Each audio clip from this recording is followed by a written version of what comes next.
Happy Friday, everybody. It's Greg Stevens and Erica Stevens with the Stevens Group for another edition of Realty and Realty.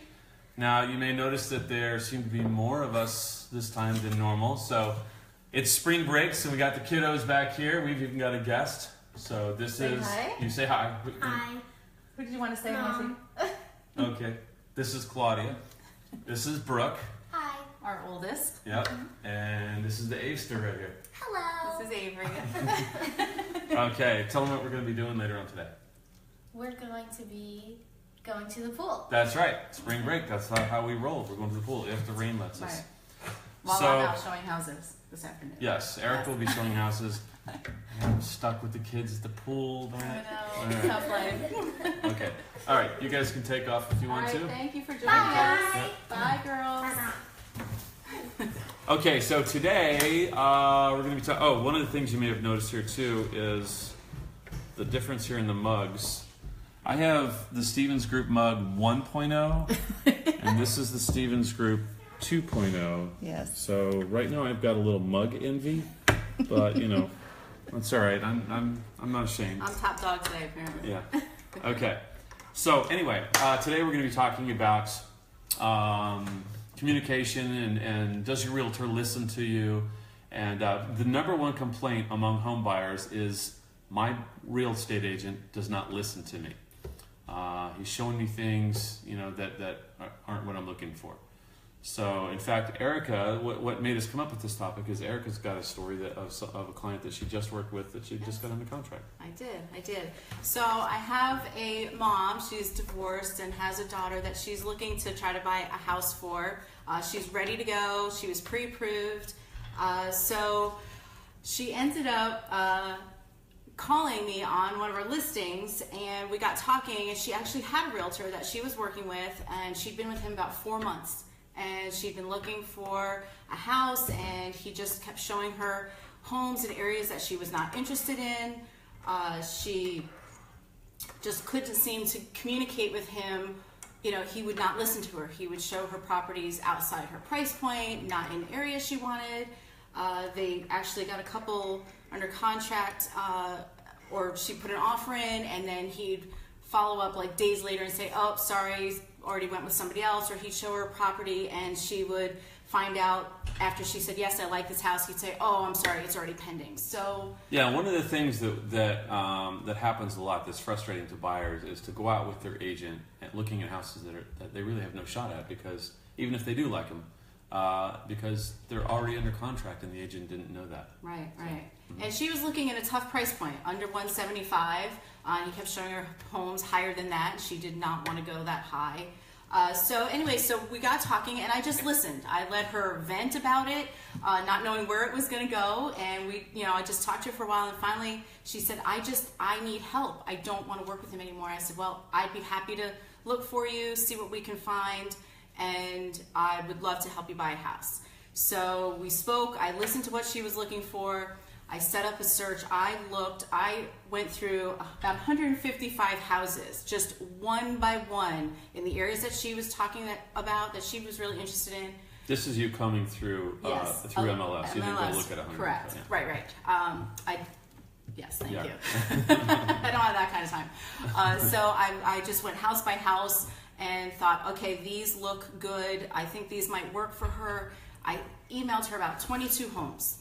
She called me the next morning. This was at night. She called me the next day, and she said, oh my gosh, there's about 10 houses that I would love to go see, and I've never seen these homes. Why hasn't her agent Right.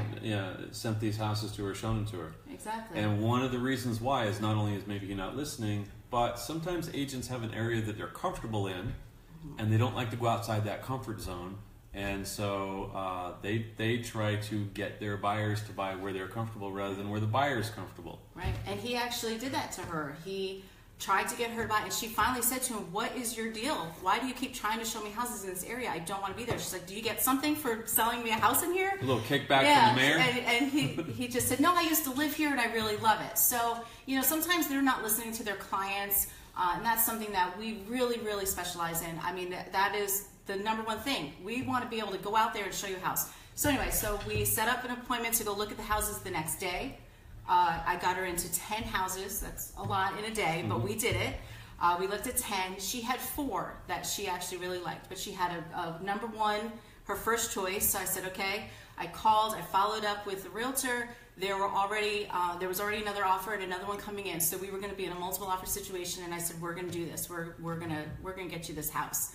So I wrote an offer, communicated back and forth with the realtor. And this is something that's important. Not every agent does, is actually talk to the other agent and really find out where they're at, what it might take. They can't tell you what the other offers are, but you can do a lot of...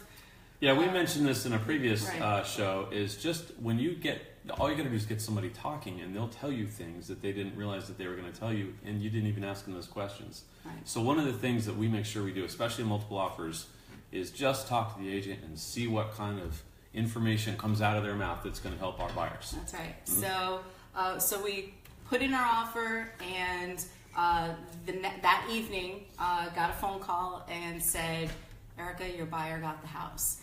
And that is the best call I get to make to my buyer, is that she had been working with somebody for 4 months. I took her out, we looked at houses, we wrote an offer, and in less than 48 hours, I get to tell her, you just got a house.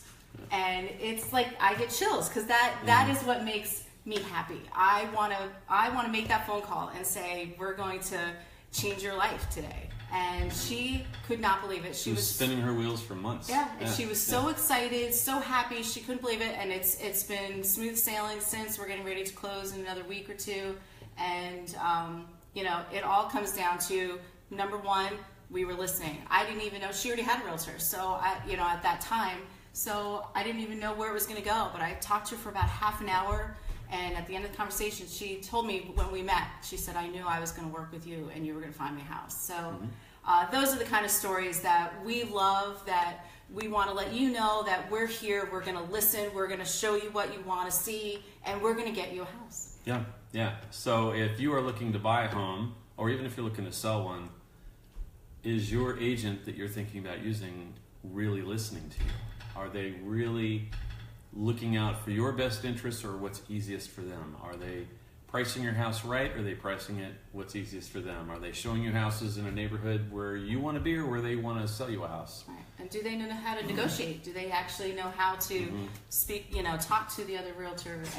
And one of the things that I didn't mention on this particular deal was that there was an offer that was higher than ours. We were not the highest offer, but the agent came back and said, you had a clean contract, you were easy to communicate with, and the other one, they were having difficulties with getting back in touch with the agent and the buyer, and she said, we don't want that. We want something that's going to be easy. We think your buyer is going to go ahead and be able to close this deal without problems. Right, so that just made me think, if your agent's not listening to you, do you think your agent is listening to the other agent?